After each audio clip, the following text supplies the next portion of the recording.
How lovely, how sweet, the tantalizing aroma.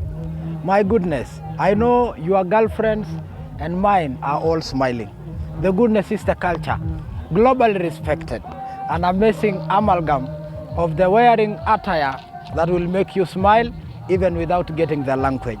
But that's not the case. The case is my guest in the voxpops, sideshows, or the Maasai cultural festival that is going on in Sekenani is none other than the one and only, the legendary, the president of presidents in the university students aroma. You are calling me now. I promise not to pick. Please come as we continue. How are you? Thank you. I'm good. Oh, my photographer alininyima nitoa, lakini wacha nifunje sheria kwa sababu nataka usikike. Yes. Who is here today? Nani huyu ako kwa Yellow Life? Thank you, Sito, for having me. This is SK Kajwang, yes, the President Emeritus of Mount Kenya University, and I also serve a big populace of students across the nation. And I'm also an author. You've just mentioned a certain English that have attracted my attention. The president what? The President Emeritus. Oh my goodness. Continue the introduction. The smile is unbelievable. Thank you. And I'm also the author of Becoming a President, a book that I've authored that talks about leadership, politics, and governance, but that provides a value-based relationship. And the reason why I wrote this book... We will continue that one. Okay. And today I'm very glad to have you around. You. Welcome to Yellow Life. Asante. This is where we build talent and we also showcase what the Man Nation is holding. And congratulations for all the steps that you've made. We are proud of you as the Man Nation. Thank you. I know you became the president in Mount Kenya University. Yes. I think it is the biggest private university in East Africa. East and Central Africa. Oh, nice. East and Central Africa. Yes. Maybe tell us the making process. It was not easy, I know. Yes, tell us the making process. When did you started dreaming?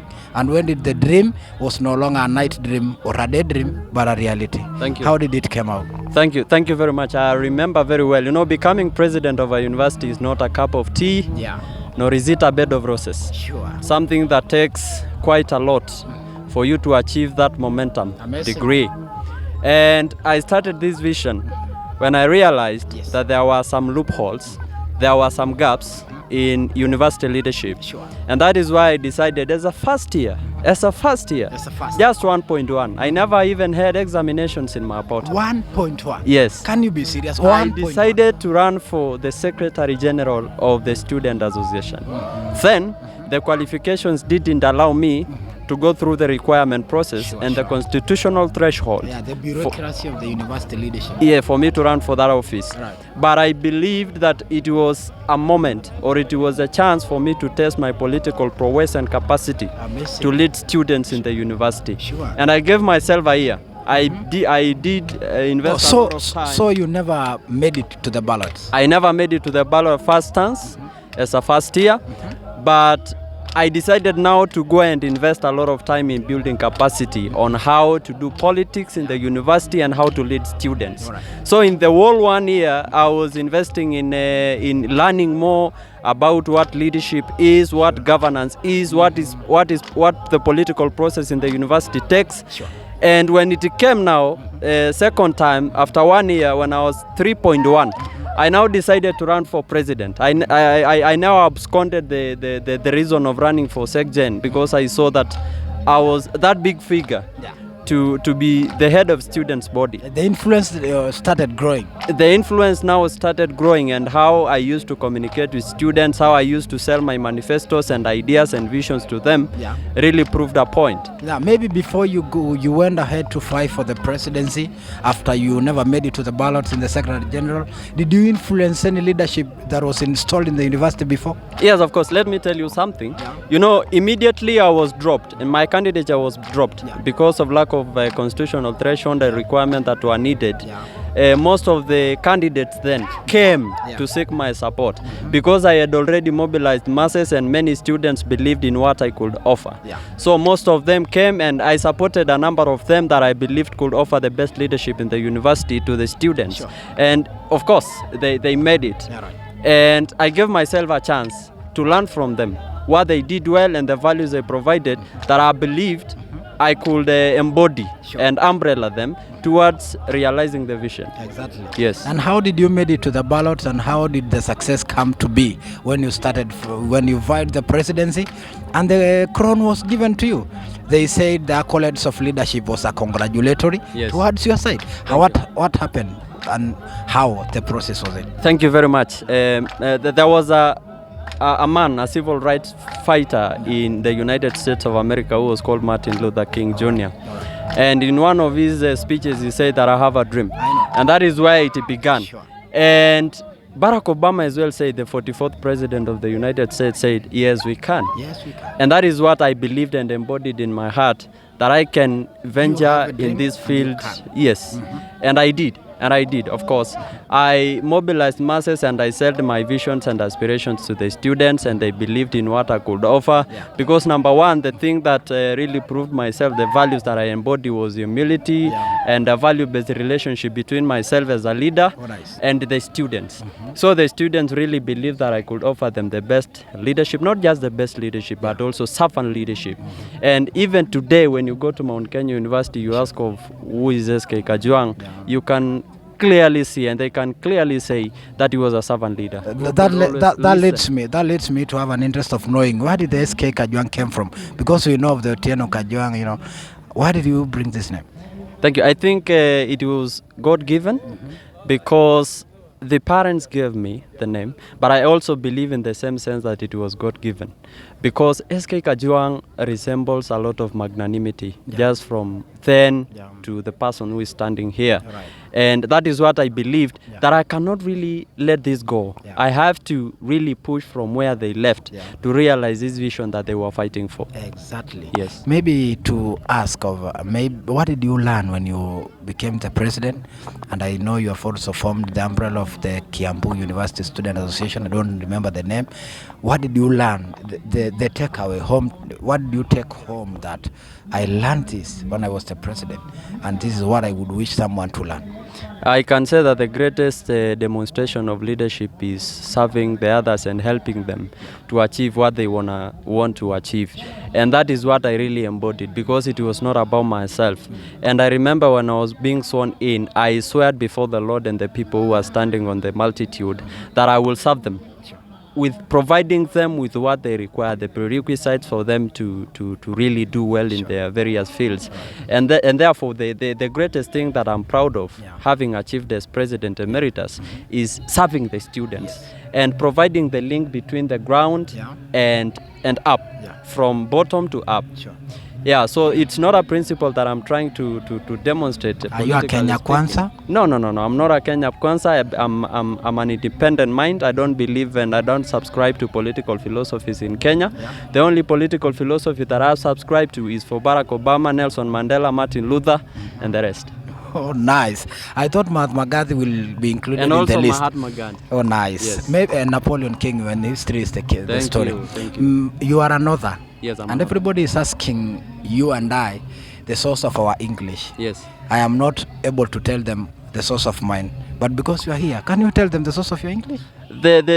In fact, as I said earlier, that nothing comes just easy. You have to really invest a lot of time in building capacity for what you want to pursue as a person. Therefore, it didn't just come on a silver platter for me to write a book. I really had to invest a lot of time in building capacity on how to read books. And it began by reading many books that concerns leadership. So before I wrote my book, I had already read 50 books. 50 books. 50 books. So that is an investment from 50 different topical books. Yes, that is an investment that I did. When I was president, the challenges that comes with the red tape in terms of time and also the responsibilities that comes with the office. And therefore, I remember very well I used to sleep for only 2 hours. Every day.